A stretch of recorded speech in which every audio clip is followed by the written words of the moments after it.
Le ministère de la Culture et des Arts abrite depuis le 29 janvier 2025 une formation d'écriture dramatique ayant un intérêt pédagogique. J'ai une double casquette au cours de cet atelier parce qu'il faut dire actuellement j'assume la fonction de directeur des études de l'École nationale d'art et manufacture et c'est à ce titre, en tant qu'homme de scène, homme de théâtre, que je suis présent à cet atelier.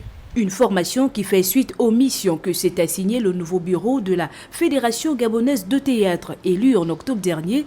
Celui-ci vise à redorer l'image du théâtre gabonais. Donc aujourd'hui, l'atelier qui est en train de se dérouler n'est que le premier d'une série d'ateliers qui va avoir lieu durant toute l'année 2025 pour justement avoir cette ambition-là de donner aux hommes de théâtre non seulement une meilleure visibilité, mais une meilleure formation. Pour les spécialistes, il est question d'effectuer un recyclage pour les dramaturges confirmés et donner les clés de l'écriture dramatique, surtout aux artistes en herbe. Je rappelle un peu ce qu'est le genre théâtral d'abord.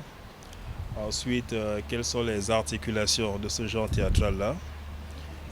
Puis, dans une deuxième grande partie, j'indique un peu les mécanismes à réunir pour se lancer dans l'écriture d'un texte dramatique.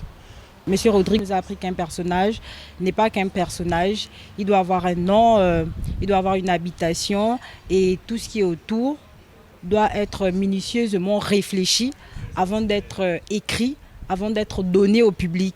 Et aussi, il faut savoir le public à qui on veut transmettre notre message. Ouverte le mercredi 29 janvier dernier, la formation d'écriture dramatique lancée par la Fédération gabonaise de théâtre, affiliée à la CONAFAC, Confédération nationale des fédérations artistiques et culturelles, est prévue s'achever ce vendredi 31 janvier 2025.